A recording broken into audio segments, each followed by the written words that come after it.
When the bombers of the German Luftwaffe flew against the British Isles in 1940 to launch the Battle of Britain, the coast of England was studded with a series of tall wooden towers which had been erected some 2 years before. Within shelters associated with these towers, military personnel intently watched the glowing faces of cathode ray tubes and communicated with interceptor control points and anti-aircraft batteries.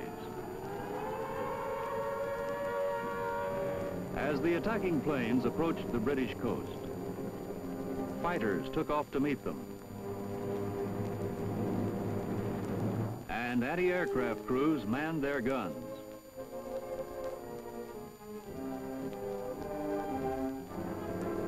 The German squadrons found the British forces alert and ready, and in the following months of the Battle of Britain, the Luftwaffe was decisively beaten back.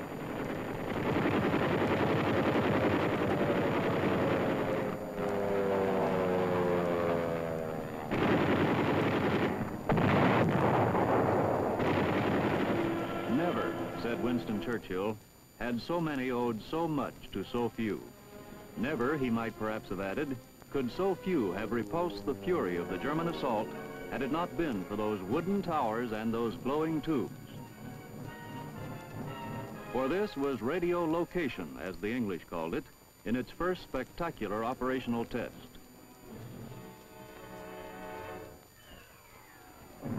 Radio location, which robbed the attackers of the great military advantage of surprise and allowed efficient centralized control of the defensive forces, contributing mightily to the British victory.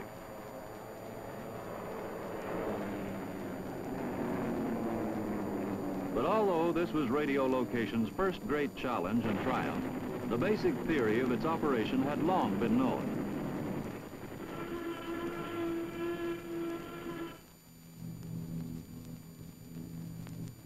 During the 1930s, scientists in the United States, France, and Germany, as well as Britain, had independently developed workable systems. In this country, much of the early research and development was done at the Army's Fort Monmouth Signal Kors laboratories, and during this period, many important achievements were recorded by a small group of dedicated men.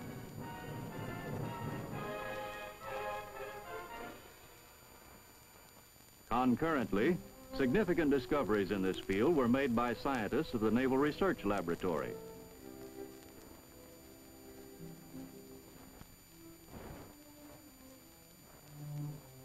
In 1938, the SCR-268 was initially tested by the Coast Artillery.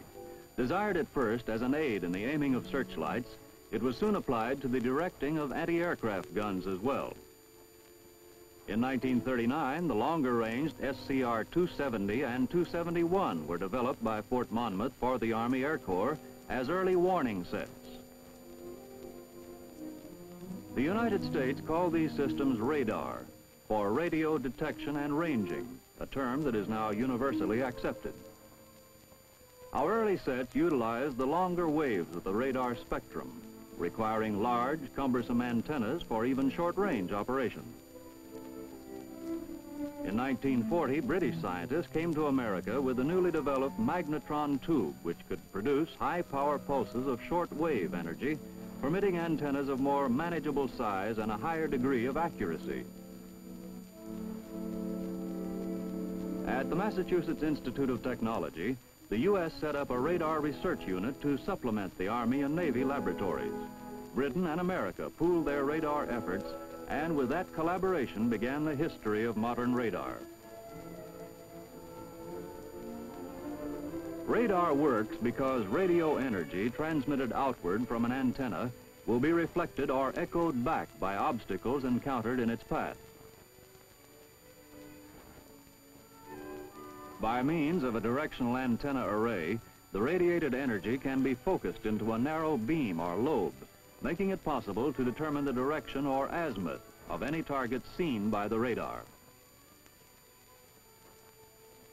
If the energy is radiated in separate pulses, the time it takes a pulse to reach the target and its echo to return indicates target distance or range.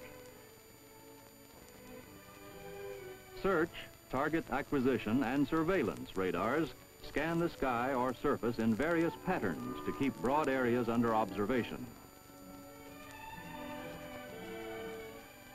Tracking radar is designed to keep one target continuously centered in its beam.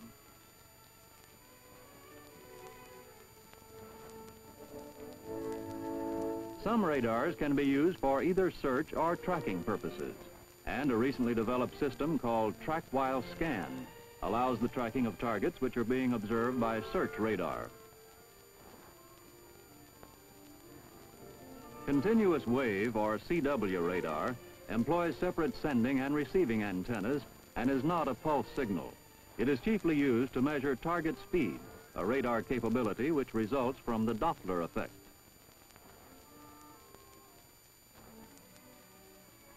Because of this Doppler effect, the reflection from a target moving toward the antenna will be of shorter wavelength or higher frequency than the transmitted signal.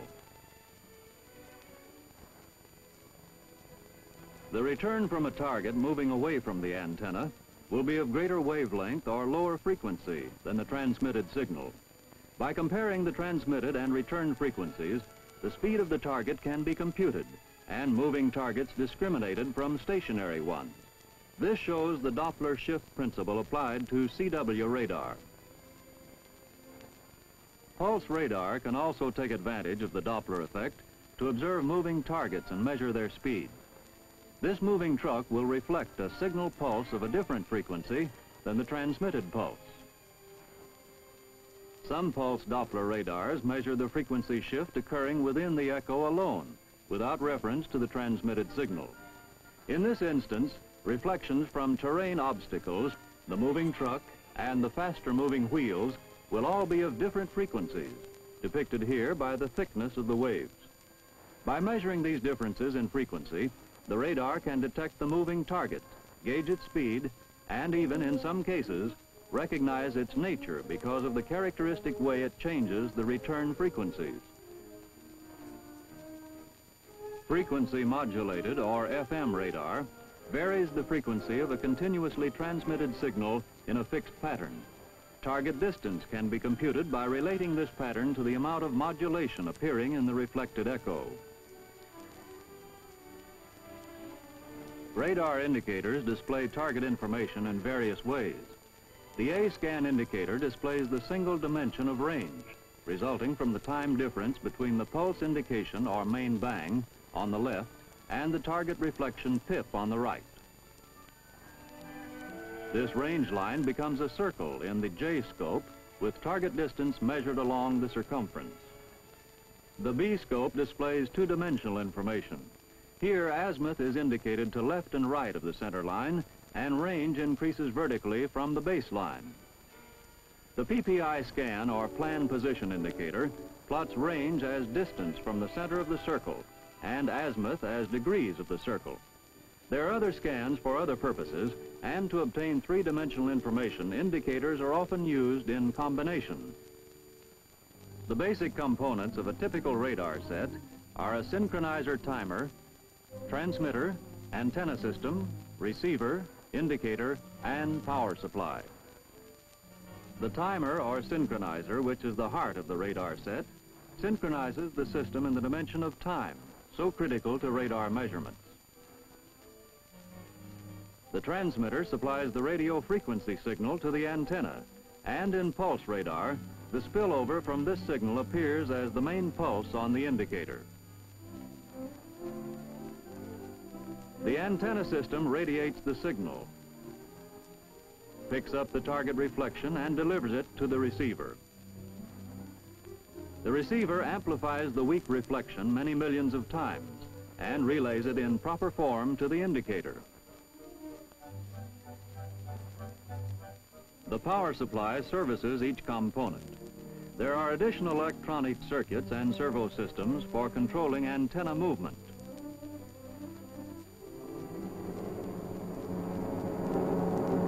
When the Japanese brought World War II to America by their attack on Pearl Harbor, an SCR-270 radar set gave the warning.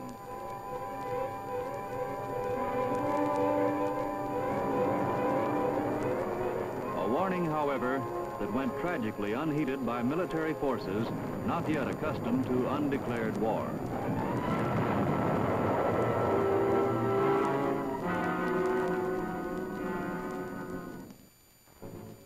During the embattled years of the Great War that followed, the radar art was advanced by leaps and bounds as American and British groups, always far ahead of the Axis powers, developed radar applications of great scope and variety, which assisted in gaining ultimate victory.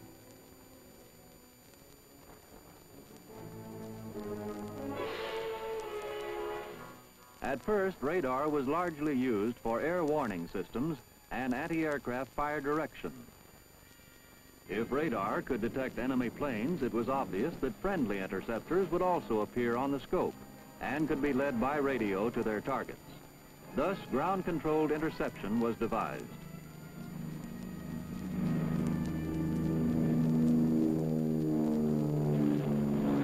The development of IFF equipment for identification friend or foe allowed radar operators to challenge their targets electronically and from the reply on the radar scope to differentiate between friend and enemy. Airborne radar for fire control came into being, first only as a range indicator to aid pilots in daytime gunnery or to warn them of rear attacks by the enemy.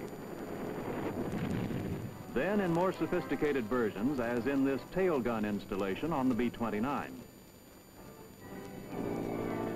And finally, in the Black Widow night fighter, the radar became the eyes of the pilot, leading him to the enemy plane and indicating when it was time to fire and break off the engagement.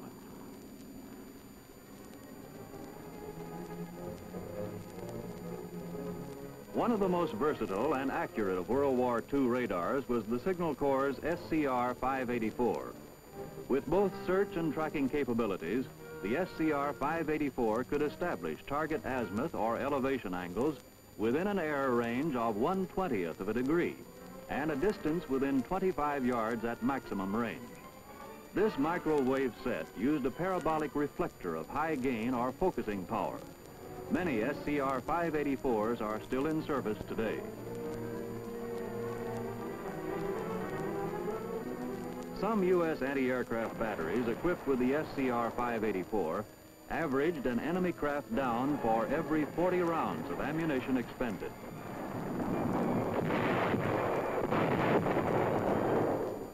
The Scr 584 was also used for longer-range search missions. Fighter bombers in tactical sorties over Europe after the invasion were tracked in poor weather by Scr 584s and radio-guided to their targets. Radar was applied to other bombing techniques by the British and Americans. For night raids over the Ruhr Valley, British Pathfinder planes were equipped with radar beacons, which amplified radar reflections for easier tracking.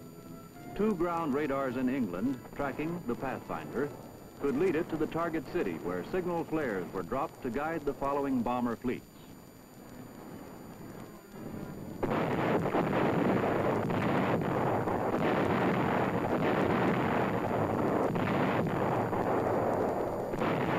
In the American shore-end system, the radar was carried aloft and the plane's position determined by the aid of radar beacons on the ground. The accuracy of this system was demonstrated when, by its use, our bombers discovered an error in the map position of the island of Corsica.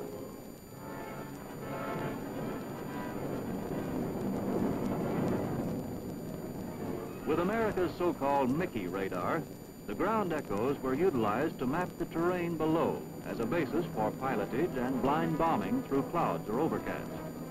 Of the 400,000 tons of bombs dropped by the 8th Air Force after 1943, more than 1/2 were radar aimed.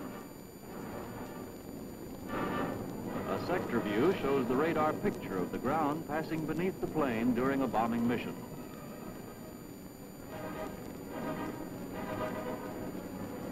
In the Pacific, some 110,000 tons of Japanese shipping were sunk in 1 month by the 14th Air Force bombers, all at night and all by the aid of radar.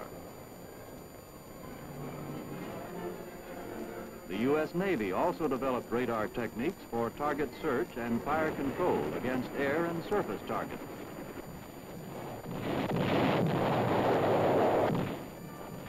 cases, enemy vessels were sunk without being sighted, except as targets on the ship's radar.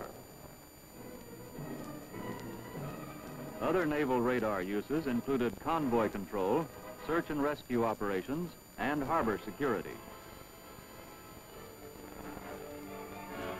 Applying radar techniques to the anti-submarine campaign in the Atlantic aided substantially in achieving the 1943 mark of about one sinking a day, with most sightings made by radar.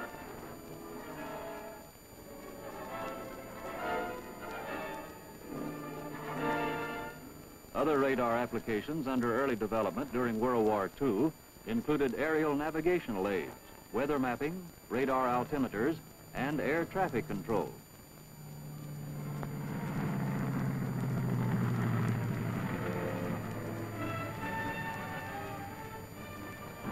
When in the last months of the conflict, British radar stations began picking up fleeting echoes from the German V-2 ballistic missiles, the problems that would face future radar development were foreshadowed.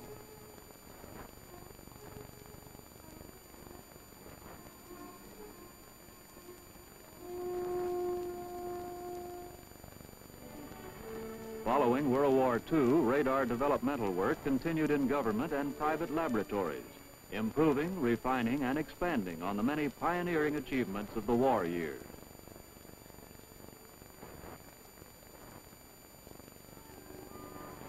And applied to radar systems were new electronic discoveries, such as the powerful klystron tube, wideband amplification of microwave frequencies, and low noise receivers.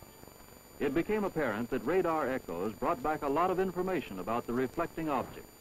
The problem was to find ways of extracting this information most efficiently.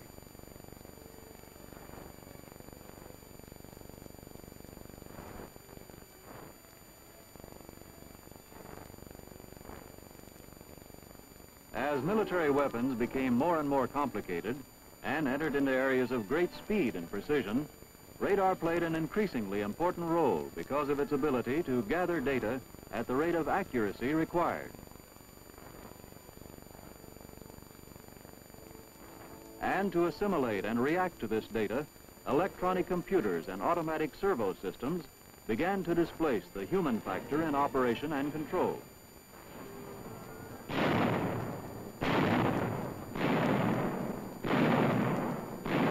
Today, as at its inception, radar is still most widely applied to air defense, as in the giant SAGE system. This system is designed to provide at a central command post a continuous depiction of airspace traffic over the U.S. and Canada. The basis of most of the information fed into the SAGE system is radar observation. Stretching some 3,000 miles across the top of the continent from the Aleutians to Iceland are the dew line or distant early warning radars. Erected with great difficulty in the bleak and remote Arctic, these long-range search and acquisition radars scan the polar regions on the lookout for hostile planes or air-breathing missiles coming in over the roof of the world. The antennas turn within plastic radomes whose surface is kept free of ice and snow by interior heat lamps.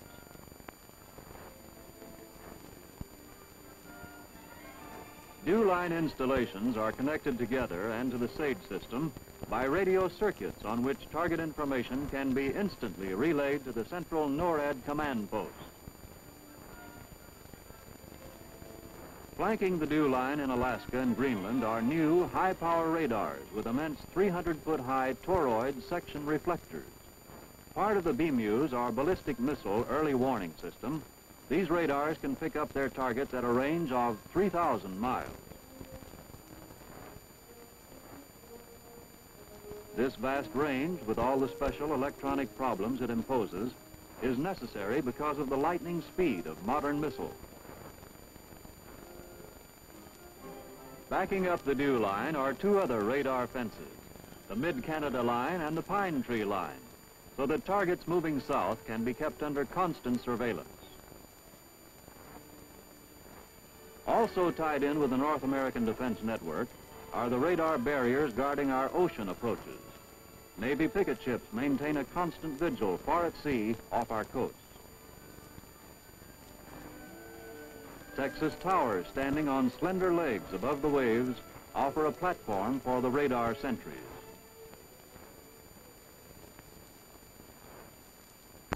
Radar is borne aloft by Navy and Air Force planes, and their searching beams scan the skies to great distances over the ocean.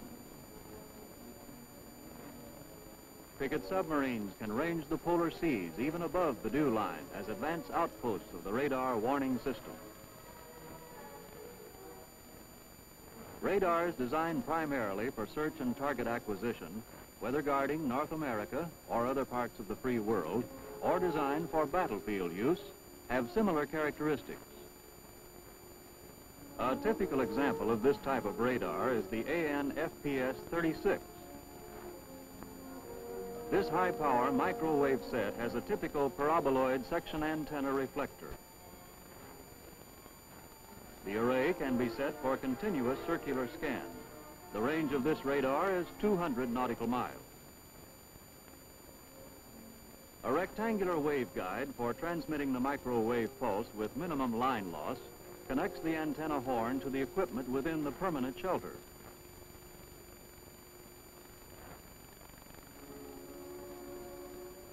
The set is designed for fixed installation. The indicators include an A-scan presentation for target range determination,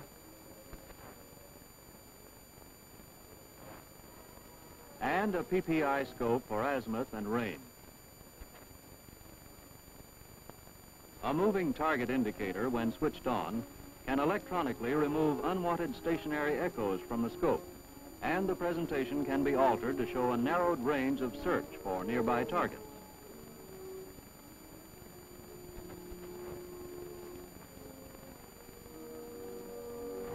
A similar version of this set with slightly less range, the TPS-1D or TPS-1G, can be readily transported and set up in the field.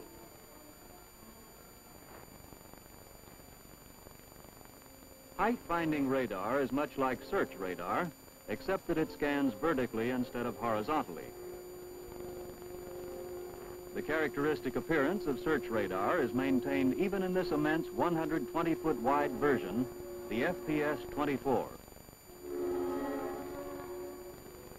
If search radar guarding the ramparts of our continent should pick up an unfriendly intruder, the information would be relayed to a regional control center, and from there to the central NORAD command post, from where would come the decision for action.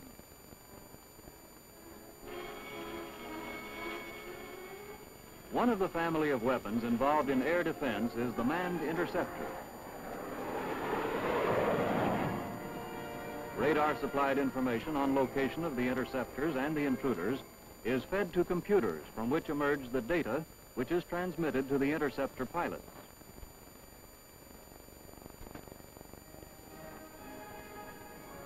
In the most advanced system, the plane is actually flown automatically by command signals supplied by the computer. As the range closes, the plane's radar takes over, leading the pilot to intercept and automatically triggering the air-to-air missile. In many cases, a third-stage radar directs the missile to its target.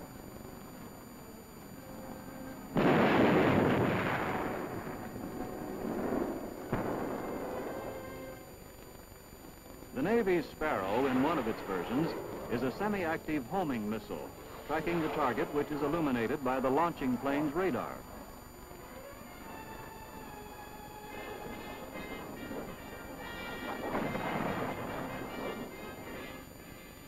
Airborne radars are often versatile units for fire control and navigation. In this system, there is a gun aiming scope at the top and a B scope at the bottom. A friendly IFF response is shown appearing on the B scope. Here, the B scope is used as a navigational aid, showing terrain features. This airborne search radar can be used for fire control, navigation, and storm avoidance, and in conjunction with a sonobuoy for anti-submarine warfare.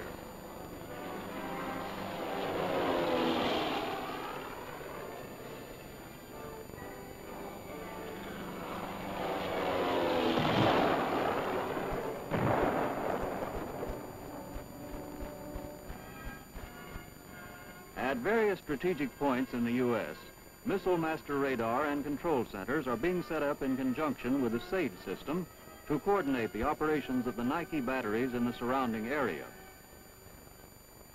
Missile master sites have powerful radars for target surveillance and height finding. Here, targets acquired independently or passed on from SAGE units are allocated to one of the missile batteries for destruction. Air traffic in the area is monitored on numerous indicators, which selectively display the information picked up by the radar.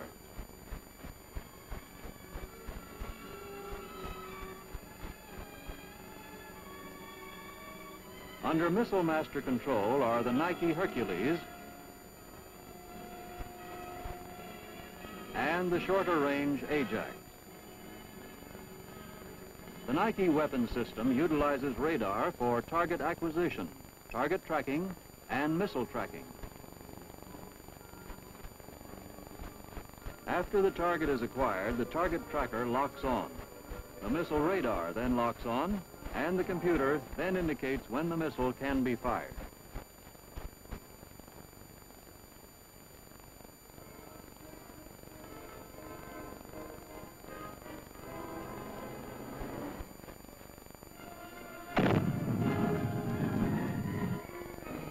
In the control center, the positions of target and missile are indicated on the scopes and traced by recording pins as the computer feeds command guidance instructions to the missile by coded radar pulses.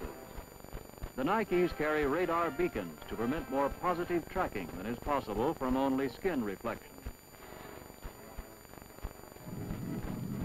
And then, the kill.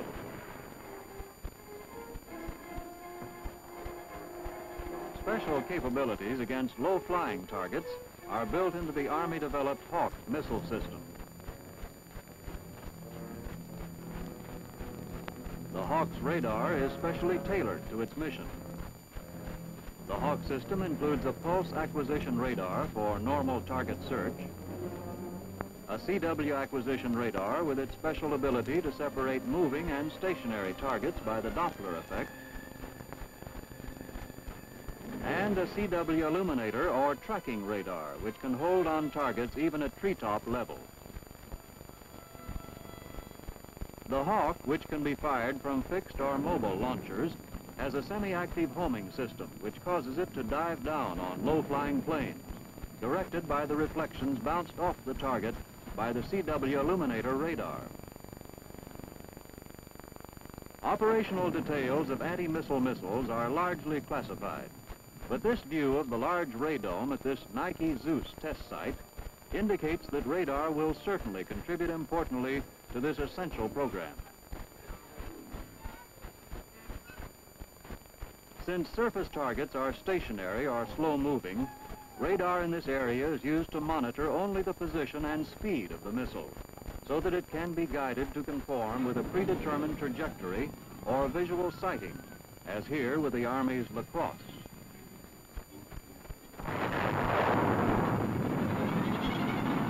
In the guidance system of this Intercontinental Range Atlas, tracking radar monitors the early flight path as a basis for trajectory corrections, which are transmitted to the missile from a ground computer.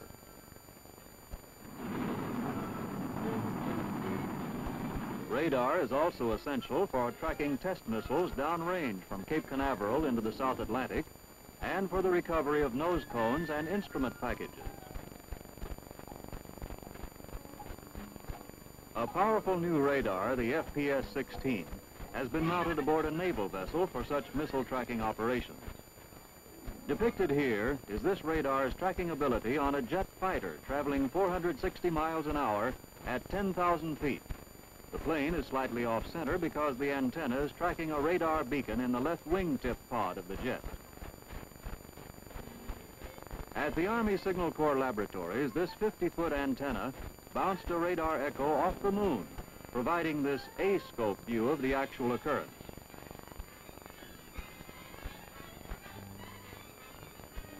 A new 60-foot antenna with automatic tracking capabilities is being developed for the tracking of weather satellites. This huge 84-foot diameter antenna, developed for MIT's Lincoln Laboratories, supported by the Armed Forces, is capable of skin-tracking Earth satellites and has probably established a record by bouncing an echo off the planet Venus, a round trip of some 56 million miles. A recent Navy radar development called Project Mortar uses relatively long waves to get ranges up to 2,600 miles by bouncing the waves off the ionosphere, both on the way out to the target and on the way back. This system can be very important in picking up hostile missiles at point of launch.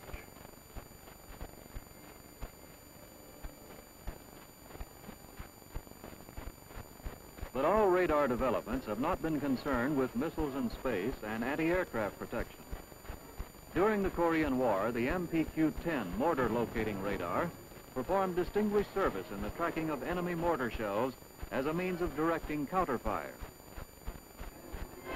Servo controls drive the antenna array for horizontal or vertical search, as well as during automatic tracking. When a target appears on the B-scope indicator, the operator places range and azimuth lines over the echo.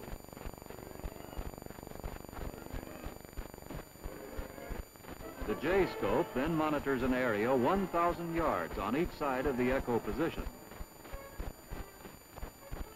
When the second round appears, it is centered in the J-scope, and the unit switch to automatic tracking. From the track trajectory of the round, location of the enemy mortar can be determined for directing counter-battery fire. A later mortar locating radar, the MPQ-4, can accomplish the same result by observing only one enemy mortar round. This set alternately radiates upper and lower beams, and the mortar trajectory is computed from the 2 points at which it intercepts the beam. The MPQ-4 can track enemy artillery as well as mortar rounds, and can locate the impact point of friendly shells for fire registration. In the area of battlefield surveillance and mapping, radar techniques are providing some important advances. Manned aircraft with side-looking radar antennas fly over the battle zone, taking electronic pictures of the enemy positions to be photographically reproduced or transmitted by radio back to ground commanders. Unmanned drones, propeller or jet-driven, can be remotely guided on similar missions. The drones, which can be radar tracked for guidance and recovery, also carry forward-looking radar for obstacle avoidance. Amazingly high resolution pictures can be obtained of the ground layout by these airborne surveillance radars. If desired, only moving targets are shown, and development is underway on methods for providing three-dimensional pictures to give contour effects to the radar view.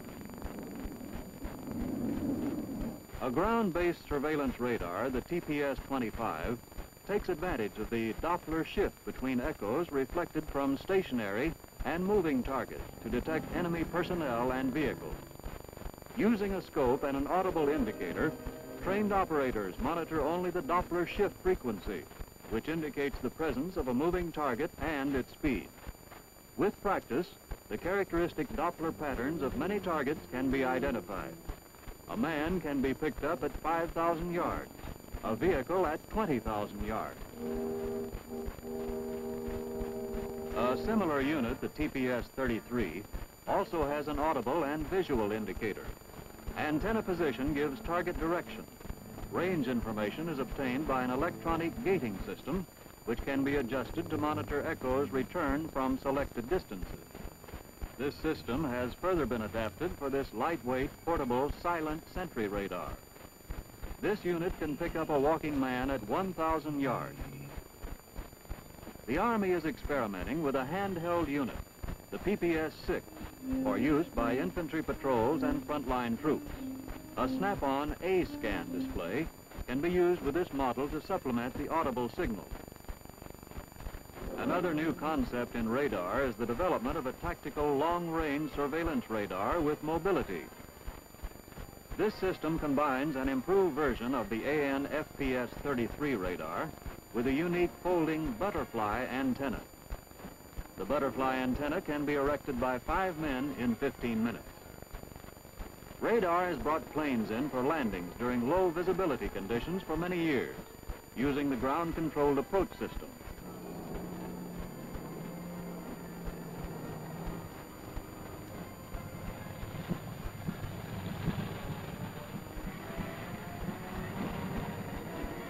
This military GCA unit monitors azimuth, elevation, and range, indicating the position of the aircraft in relation to the runway and allowing the operator to talk the pilot to touchdown. Ground-based radar that can spot a rainstorm at 250 miles is being used for local weather forecasting. With a range and height indicating scope, a side view of the storm can be presented along with a plan view to give the three-dimensional weather depiction. Hurricane hunting planes of the Navy regularly patrol the Caribbean during the season to get radar pictures of the giant tropical storms to aid predictions of their course and velocity. A special radar unit has been developed by the Signal Kors for determination of cloud base height and overcast thickness. Radar is a navigational aid of first importance for civilian merchant ships.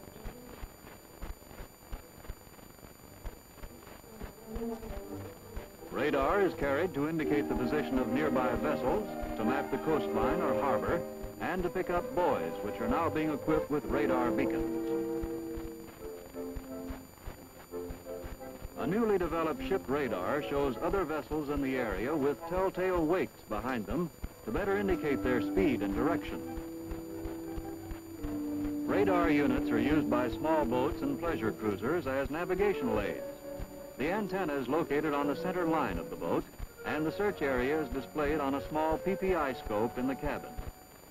Doppler radar mounted beneath the airplane has solved the old problem of accurately determining the aircraft's ground speed and drift angle. Radar beams angled from below the plane measure the forward and sidewise speed of the plane along the ground. The measurement is so accurate that the pilot has a constant indication of his latitude and longitude, or his course can be traced automatically on a chart. In other systems, the Doppler measurements are used to show the aircraft position on a map grid projected on the windshield.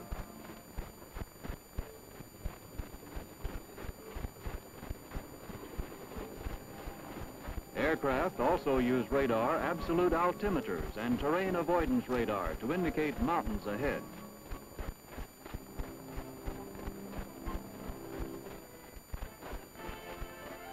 All this then and more is radar and its applications. An electronic beam extending man's ability to observe and record, searching vast sweeps of distance to bring back millions of items of data per second to help man to see, to control, and to tame the environment of hurtling speed his science has created.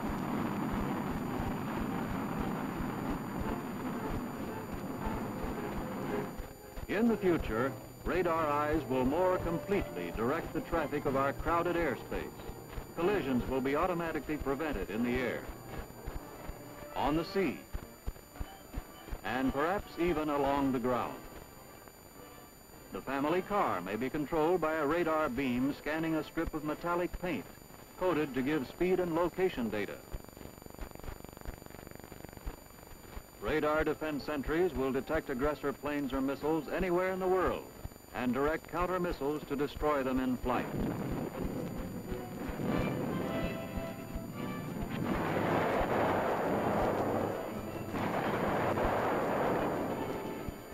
Our military commanders may observe enemy positions depicted in 3 dimensions on huge screens and direct defensive fire by guided weapons.